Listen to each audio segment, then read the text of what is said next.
ప్రభుత్వ నిబంధనలకు విరుద్ధంగా నడుస్తున్న శ్రీ చైతన్య స్కూల్ వెంటనే సీజ్ చేయాలి. ప్రభుత్వ నిబంధనలకు విరుద్ధంగా నడుస్తున్న శ్రీ చైతన్య స్కూల్ వెంటనే శ్రీ చైతన్య స్కూల్ వెంటనే సీజ్ చేయాలి. విద్యాసంఘాల ఐక్యత వర్ధిల్లాలి. విద్యాసంఘాల ఐక్యత చైతన్య పాఠశాల ప్రభుత్వ నిబంధనలకు విరుద్ధంగా తమకు ప్రభుత్వ నిబంధనలు ఏమి పట్టినట్టుగా వివరిస్తూ గతంలో అనేక సార్లు కూడా ఈ స్కూల్కి కూడా ఇక్కడ ఉన్నటువంటి ఎంఈఓ గారు కానీ విద్యా సంఘాలకు అనేక సార్లు కూడా మేము చెప్పడం జరిగింది.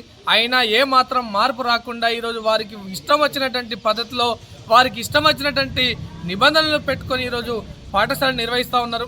ఇదేం పద్ధతి అని చెప్పేసి అడిగితే కూడా వాళ్ళకి ఏం సంబంధం లేనట్టుగా, అసలు ప్రభుత్వం నుంచి వచ్చే ఆదేశాలు కూడా మాకు అవసరం లేనట్టుగా ఈరోజు వివరించడం సిగ్గుచేటుగా మేము భావిస్తున్నాము.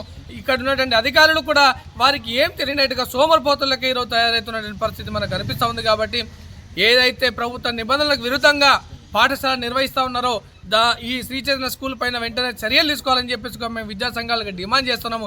ఇదే అంశం మేము అడగడానికి వస్తే కూడా అసలు ఏంది సంగతి, మాకు పేరెంట్స్ చెప్తా ఉన్నారని చెప్పేసి ఏదేదో చెప్తున్నారు. మేము అడుగుతున్నాము, అయ్యా మీకు పేరెంట్స్ చెప్తా ఉన్నారు కదా, మాకేం ఇబ్బంది ఏం లేదు, అదే పేరెంట్స్ మాకు ఫ్రీ ఎడ్యుకేషన్ ఇవ్వమని చెప్తే మీరు ఎడ్యుకేషన్ ఇస్తారా అని చెప్పేసి అడిగితే మాకు సంబంధం లేదు, మాకు అవసరం లేదనేటువంటి విషయాన్ని ఈరోజు తీసుకొస్తున్నారు. కాబట్టి ఈ ఏదైతే నిబంధనల విరుద్ధంగా ప్రభుత్వ ఆదేశాలను బేఖాతరు చేస్తున్నటువంటి శ్రీ చైతన్య స్కూల్ని సీజ్ చేయాలని చెప్పేసి మేము డిమాండ్ చేస్తా ఉన్నాము.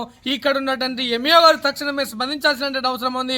మేము వచ్చి మాట్లాడిపిస్తే కానీ ఎంఈఓ గారు కూడా ఏం మాత్రం సమాచారం లేకుండా ఈరోజు స్కూల్ నడుస్తున్నాయని చెప్పేసి అంటే మరి ఎంఈఓ గారు ఏం చేస్తున్నారో దీన్ని బట్టి మాకు అర్థమవుతుంది. కాబట్టి తక్షణమే ఎంఈఓ గారు రేపు వచ్చి ఈ స్కూల్ను సందర్శించి ఇక్కడ ఉన్నటువంటి ఏదైతే నిబంధనల విరుద్ధంగా నడుస్తుందో దీనిపైన చర్యలు తీసుకోవాల్సినటువంటి అవసరం ఉంది. లేకుంటే ఖచ్చితంగా స్కూల్ పైన అదేవిధంగా అధికారుల పైన కూడా విద్యా సంఘాలుగా ఖచ్చితంగా ఫిర్యాదు చేస్తాము, ఉన్నత అధికారుల దగ్గరికి వెళ్తామని చెప్పేసి కూడా ఈ సందర్భంగా హెచ్చరిస్తా ఉన్నాం.